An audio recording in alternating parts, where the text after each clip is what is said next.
certainly the biggest corporate scandal in Indian stock market history. Saya Erin, selamat datang di laporan khusus saya tentang skandal korporasi terbesar di India yang mengguncang dunia TI. Kasus Satyam Computer Service.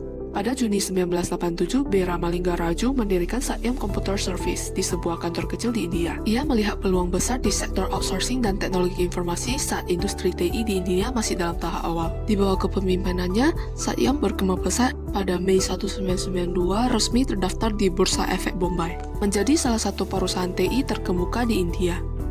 Raju pun sempat menerima Golden Peacock Award atas keunggulannya dalam tata kelola perusahaan. Namun kesuksesan itu ternyata menyembunyikan praktik manipulasi keuangan. Pada 7 Januari 2009, Raju mengirim surat pengakuan sukarela ke Biro Investigasi Pusat India. Ia mengakui telah memanipulasi laporan keuangan perusahaan selama bertahun-tahun dengan kerugian mencapai 7.136 crore rupiah atau sekitar 1 miliar dolar.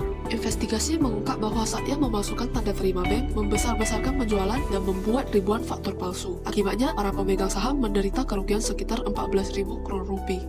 Setelah penahanan dan penyelidikan, Raju mendapatkan bel pada 2011, sementara persidangan berlangsung. Alright, you're getting breaking news coming in at this point of time. Ramalingga Raju and the other 9 convicts in the Satyam scam case have been granted bail by the Hyderabad Metropolitan Court. Let's apprise our viewers' memory. A Hyderabad court who tried the Satyam corporate fraud case was probed by the CBI was now sentenced Raju and others to 7 years rigorous imprisonment for criminal conspiracy and cheating amongst other offences.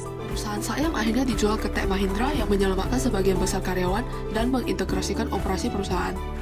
Nama Satyam kini tidak lagi digunakan, tetapi kasus ini menjadi pelajaran penting tentang akuntabilitas dan resiko penipuan dalam korporasi global. Ini laporan khusus saya mengenai kasus Satyam Computer Service. Kami lanjut ke kasus selanjutnya. Cashless, seamless, borderless.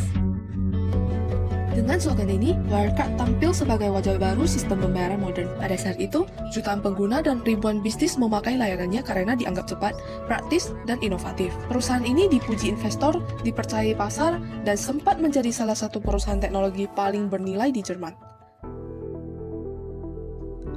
Balik lagi dengan saya, sebuah perusahaan fintech Jerman terdaftar di bursa primadona di industri keuangan tiba-tiba runtuh karena skandal miliaran euro. Wirecard yang berdiri sejak 1999 di München menjadi pemain global di dunia pembayaran digital dan kartu kredit, bahkan sempat menjadi perusahaan blue chip di bursa Jerman. Namun, pada 2019, Financial Times dan laporan audit mengungkap adanya penyimpangan akuntansi, terutama di cabang Asia Pasifik. Nah, skandal Wirecard kembali mencuat di tahun ini. Berawal dari pemeriksaan laporan keuangan yang dilakukan konsultan dan auditor global Ernst & Young atau EY pada 19 Juni lalu yang menolak untuk menandatangani laporan keuangan tahun buku 2019. Lantaran tidak menemukan cukup bukti kalau Wirecard memiliki dana sebesar 1,9 miliar euro atau 2,2 miliar dolar. Ini kalau dirupiahin ini hampir 30 triliun rupiah. CEO Markus Braun akhirnya mengakui sebagian besar dana hanyalah catatan fiktif.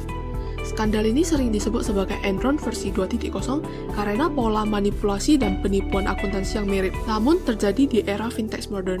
Skandal ini menyebabkan penurunan rating perusahaan, saham jatuh drastis, dan regulator Jerman mulai mengusut dugaan pemalsuan dokumen. CEO Markus Braun mengundurkan diri dan kemudian ditangkap oleh polisi Jerman atas dugaan penipuan akuntansi. Sementara beberapa pegawai juga terlibat pemalsuan dokumen. Investor besar termasuk SoftBank menderita kerugian ratusan triliun rupiah. Pada tahun 2020, Wirecard mengajukan kebangkrutan dengan kewajiban utang sebesar 4 miliar dolar, menimbulkan kerugian besar bagi investor dan kreditur. Kasus Wirecard menjadi peringatan global.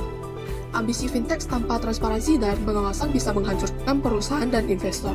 Sama seperti kasus Enron 2 dekade lalu. Berikut laporan khusus dari saya, laporan singkat mengenai kebangkrutan Wirecard dan penangkapan mantan CEO Markus Braun, salah satu skandal fintech terbesar di dunia.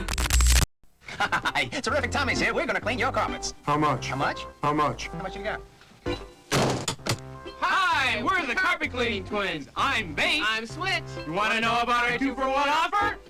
If you're tired of going through the same problems every time you want your carpets cleaned, it's time you called us.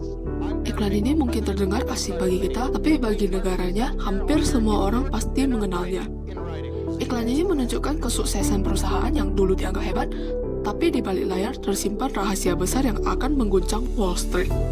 My name is Barry Minko. At age 16, I started a Z-Best carpet and furniture cleaning company, and by the time I was 20, it was worth well over $240 million in a hot stock on Wall Street. There was only one problem with the company and me.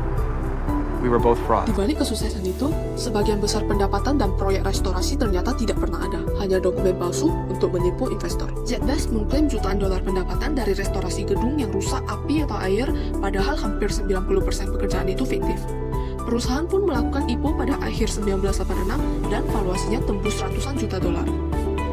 Para auditor, bank, dan firma hukum sempat tertipu memberikan laporan bersih yang justru memperkuat ilusi legitimasi perusahaan. Skandal terungkap setelah media mengekspos inkonsistensi laporan mempercepat kejatuhan perusahaan. Pada 1988, Barry Minkow didakwa atas recordering, securities fraud, dan mail fraud. Minkow akhirnya dinyatakan bersalah atas 57 tuduhan penipuan yang melibatkan lebih dari 26 juta dolar dari investor dan bank. Dan ZBest pun bangkrut tak lama setelahnya.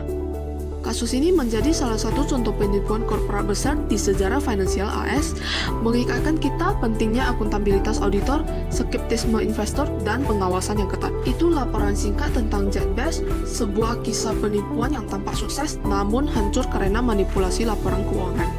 Dari Satyam Computer Service ke Wirecard hingga ZBest, kita melihat pola yang sama. Manipulasi mungkin bisa membangun kepercayaan dalam waktu singkat, tapi saat kebenaran terungkap, semuanya runtuh dalam sekejap. Ketiga kasus ini membuktikan bahwa kekayaan, keuntungan besar, dan bonus dari manipulasi tidak membawa kenangan batin. Pelaku mungkin sempat menikmati hasilnya, tetapi akhirnya hidup dalam rasa takut, tekanan, kehilangan nama baik, dan berhadapan dengan hukum. Nilai agama mengajarkan perlindungan Tuhan memberi inner peace, bukan berarti hidup tanpa masalah, tapi memberi hati tenang karena kita percaya rezeki datang dari jalan yang jujur. Rezeki bukan hanya banyak uang di rekening, melainkan rasa aman, martabat yang terjaga, dan hidup tanpa hutang boran kepada publik. Jadi, uang hasil kecurangan tidak bisa membeli kedamaian hati, tetapi kejujuran dan iman dapat memberikannya. Terima kasih telah menyimak. Semoga kasus-kasus ini menjadi pelajaran berharga bagi kita semua.